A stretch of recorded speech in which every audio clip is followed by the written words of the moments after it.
All right, so welcome back. Just about 25 minutes before 12 noon, and we are in the middle of the summer. It is here already.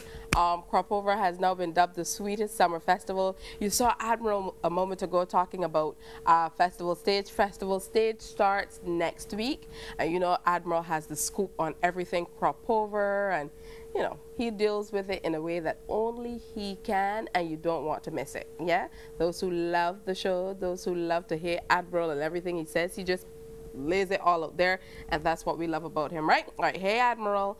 All right, so we told you that, you know, around summertime, a lot of children are out of school. Well, most of them are out of school because you have them in the summer programs, or if you don't have them in summer programs, they're left alone a lot. So children are very vulnerable in that regard. So you don't want to leave your children out there for the wolves, okay? Just a note for you to remember. So this next young lady, she started a project called the Bruised Project, and her name is Leanne Hines. Are we related? I believe so. Probably. Yeah. Yeah. Hi, family. Hello. Yeah, a lot of people say that to me. So, hi, family. Okay. Tell me about the Bruised Project. What is it? The Bruised Project is about child sexual abuse prevention. We are seeking to make the public aware about the issue of child sexual abuse, and you know, basically to get information out there about what it entails, the effects of child sexual abuse. Leanne, this is more than a taboo topic in Barbados. Barbadians don't talk about these kind of things. How old are you, if I might ask that? 26. Why would a 26-year-old Hines girl, you know, put herself out there like that? I know it needs to be dealt with, but we don't usually talk about these things in public. Sex, far less child abuse. Sexual abuse? Unheard of. True, and very true. A lot of us don't like to talk about the issue of child sexual abuse. For me, I'm very passionate about the subject, basically because of my personal experience with it. And so I always believe from small that, you know, children need the help, and they need someone out there who is willing to, you know, put themselves out there and let the others know what the real deal with child sexual abuse is. What is the real deal? The effects of child sexual abuse are vast. It can run you straight through your life if you don't have if you don't deal with it correctly in the initial stages. It's psychological, it's emotional, it's physical, it's mental, it's everything, you know. So if it's not dealt with correctly in the beginning, from the time the child says, well, you know, someone has done this to me, then the effects are long-standing with that person. All right, now what I love about your project is you say it's about child sexual abuse prevention. Yes. So what do parents need to know? What do parents need to look out for? We have the Bruised Project. We actually have a training program where we are equipping adults in the actual child sexual abuse prevention, so they will be able to know what to tell their child in the event that the child comes and says, well, you know, I have experienced such and such, because most of the times people usually say, oh, well, it happened already, so don't worry about it, you know, and that is devastating to a child who has experienced abuse. It's like trauma. I was reading a book, and basically they list it as, you know, if you get into an accident, and it's like one of those accidents where you hit on the highway and everything is just jaws of life have to come and take you out and that kind of thing. You're not dead, but it's that traumatic for a child who has been abused, and they're in intensive care, and at the time that child says to you, well, this thing has happened to me, you need to treat that child as if they've been in intensive care. Yeah. You need to be loving, you need to be, you know, there at all times. You need to know how to deal with it. Yeah. And I think because it's so taboo in our society, even just sex, you know. We don't like to talk about it. Far less abuse. A lot of people don't want to deal with it. No. Because people are still to the point where they point fingers at children.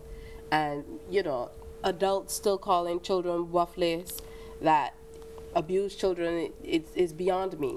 All the things that you really need to look for, there's anger, because a child gets really angry, especially when they're not being cared for in the way that they should. So there's a lot of anger inside. You get depressed, you get, it's a vast number of things that can happen. And, depression, comes along with the alcohol and the drinking. Some of the things that you're seeing in society these days, not necessarily just only sexual abuse, but physical abuse, emotional abuse, the things that we tell our children, something as simple as, we don't get from about there, can really affect a child in a way that you have no idea. When they get older, they're remembering that thing in the subconscious, and so these are things that I think as adults, what we think is okay per se is not necessarily okay, right? So these are some of the things that you will learn in terms of prevention of child sexual abuse in that way.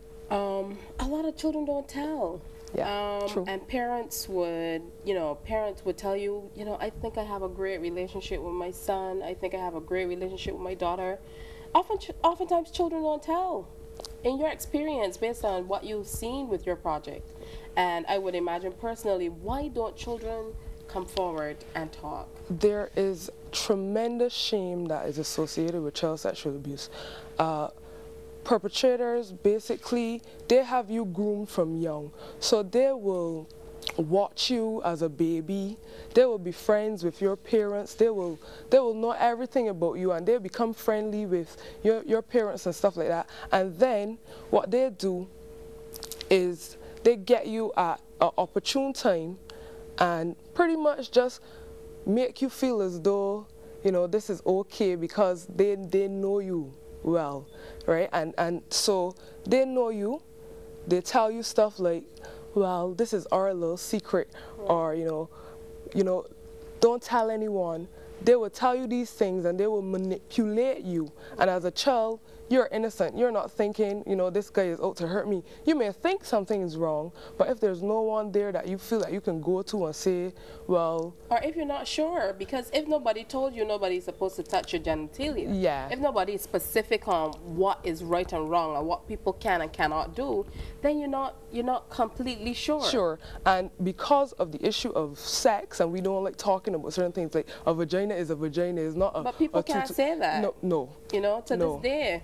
People with all these crazy little words and phrases. For, the parts of our body that Come on, children Alex, need to nobody know. says salt bread. Yeah. Right. That's funny. But it's a reality that we have to face. They will have that child and they will manipulate them. And even as a child, you will think that certain things are right because of that manipulation. So growing up, then you don't have any boundaries for certain areas. So you do things and you say things and other people think, that's kind of strange. But they don't know that, you believe this thing because this is what you grew up knowing. Okay. So they have you in that mindset, in that frame of mind. So then when you get older, it's difficult to associate with other people and be friends with other people and know yourself, because shame is a very big thing. Part of it. Leanne, what are parents missing? What do parents need to look for? The signs. A lot of us obviously are not seeing the signs. We are not preventing our children. We're not keeping our children away from these predators. So what are the parents missing? I'll mention some of the signs would be, suppose your child was doing well in school and then all of a sudden the grades drop, or suppose they usually go to football practice or something and all of a sudden they don't want to go with this particular individual because of whatever reason. They won't tell you the reason, You probe and ask questions, because that's another thing. Your child may be trying to tell you something, but I'll give you an example. The young lady, she said to her mother, I don't like how my stepfather looks at me. And the mother said, well, that's your stepfather. If he is making her uncomfortable, there's a reason she's telling you, this. So you need to respect the child's views and listen to the child. A lot of us believe, children are to be seen and not heard, but your children tell you things in smart ways, and you have to be able to pick up on those little fine changes that you may have seen. Unsaid things. Correct. Correct. And they're scared, so they might not say anything. They might try to say, or they might say, well, suppose X, Y, and Z. Yeah, so they give you a hypothetical situation. Yeah. And we think it's unheard of. So and the other thing too is shame of the family, because a lot of people don't want to be associated with sexual abuse, even though it's widespread. So we wouldn't want our family to know that this thing has happened in our family. So I was told, don't tell nobody, you know, tell whoever. Yeah. And if they don't listen, tell anybody else that you think that would listen. Because that is the biggest thing, is for you to just speak out about it. Yeah. That is what I would say the devil uses to keep it down and to keep it at the level that it's at right now, this taboo.